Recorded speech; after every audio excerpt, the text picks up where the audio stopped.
pick 43 because this is a very interesting pick.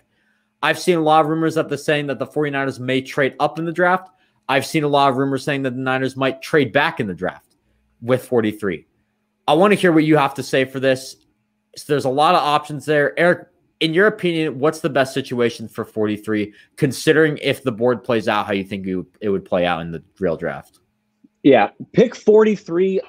My philosophy with every draft pick is always best player available.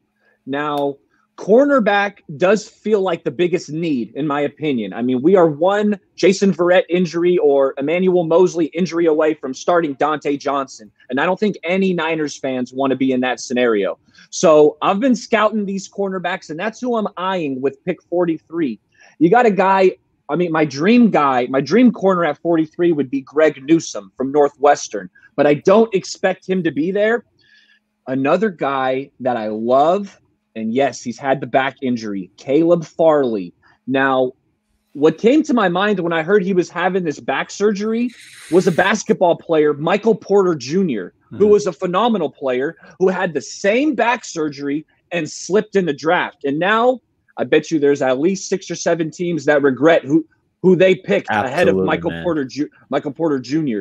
So if Caleb Farley, for some reason, starts slipping down the draft board, which is what's expected, that's what I'm hearing, and if he somehow slips to 43, I'd pull the trigger because he was one of my favorite prospects before the surgery came out. I loved Farley. I mean, he was right up there with Surtain and J.C. Horn for me. But if he's not there, you got Ben's buddy, Asante Samuel, and, Elijah Molden, Aaron Robinson, Tyson Campbell. Those are all corners that I like at 43. Now, the other position that I'm eyeing, and it's not the biggest need, but it's wide receiver. And I got a few receivers that I'm really targeting at 43 that I love.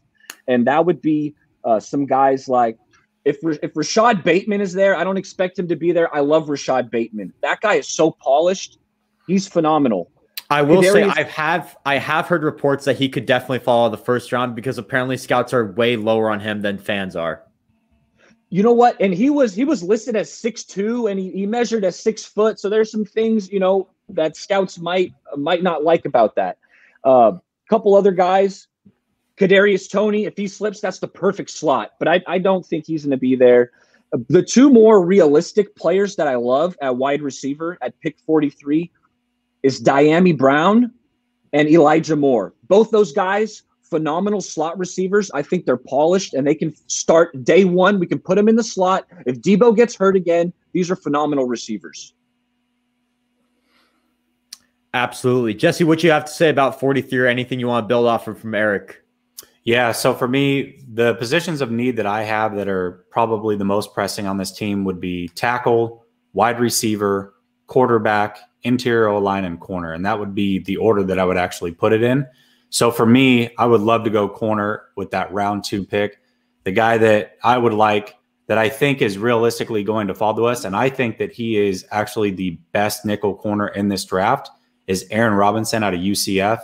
If you look at the way he plays a lot like J.C. Horn, and I love J.C. Horn. There's no secret about that. But he does it from that nickel spot. He's also big enough that he could technically kick outside, but I would prefer that he played that nickel spot. If we go receiver in round 2, much like Bay said, Diami Brown would be a good one. I also think round 3 that there's a couple guys that we could go, and we'll talk about that in a bit. But for me, corner is that one spot that I think we have to address right away, whether it's a trade back up into the first round or stay at 43. That's something that we absolutely have to address. And how weird would it be? I'm going to throw this out there, and I highly doubt it happens.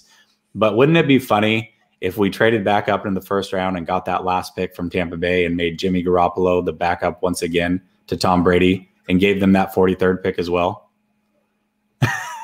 Interesting. Wow. Yeah, man. I mean, that would be interesting right there. So for sure. Ben, what you got to say about 43? So, wow, that was a little crazy there by Jesse. He's just going to throw that out there like that. Way off the rails. That one just came to me. I don't know why, but I was like, wouldn't that be nuts? Would. I think in terms of pick number 43, I'm with Bay Area baller. I want to take the best player available. I do think there is something to the fact that they should take certain positions, but I don't think they should take one position over the other. I think they should just have positions in mind and take the best player available from that pool positions. And for me, those three positions are corner, number one. I mean, people have covered this just in these last few minutes. Jason Verrett gets hurt, which could very easily happen. This secondary is it's bad. And they have no depth, and it could get really scary quick. And the Super Bowl run that they're trying to replicate could be over just because of that. So corner, then wide receiver, I think, has to be a position that people need to talk more about. We have Debo, we have Ayuk, but Kendrick Bourne played a lot more than people realize. He played like nearly 500 snaps last year. He was excellent for this team on third downs, getting those first downs in possession. And we need that type of receiver. And then also offensive line, let's just be real. We have one of the older offensive lines in the league, even if you consider our offensive line very good, which that's a mixed opinion right now, depending on the offensive lineman. But for me, I think no matter what, you need to get younger at the position. So the 5 names just based off that I've been looking at are, first off, Rashad Bateman and Terrence Marshall. Those are 2 guys I've heard that can drop into the second round and could be available potentially for the 49ers. Another guy that you guys mentioned is Dyami Brown. I love him, but I think out of all of those guys, Terrence Marshall it would be the best fit out of all of them, because like I said, with Kendrick Bourne, you're losing that guy in that role.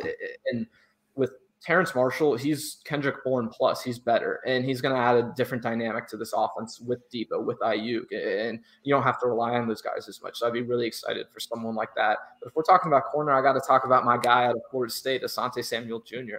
He's a little undersized, but besides that, there's really not much to complain about. He can play slot this season, and you can even kick him outside potentially down the road. I'm really excited for him. I actually might get to cover him for the NFL draft, so I'm hoping the Niners pick him. That would be really cool. Hey, that would be really exciting. But, he has all the tools and just everything you need to be a corner. He's great in space. He has a rocket up his butt, and he can just do all kinds of different things on the field. And then the last guy I want to talk about at pick number 43 is Landon Dickerson. I would be so excited if the 49ers would go and get the center out of Alabama. If you're not familiar, he tore his ACL. He was the one who's doing cartwheels behind Mac Jones at the pro day. And if you talk to everyone who's a media member, the first thing they say about this kid is he would have been a first-round pick if not for that ACL. And for me, if I'm the 49ers, you're looking at your offensive line, that would be a perfect pick because he can take over for Alex Mack down the road. Let's say it doesn't work out, or he can even play guard if he's going to come back sooner than that. So I think no matter what, it's a win-win. And that's a guy I would be very, very excited with. And I think that would be a really mature pick. But I do want to say just before I end, those are the people I would take.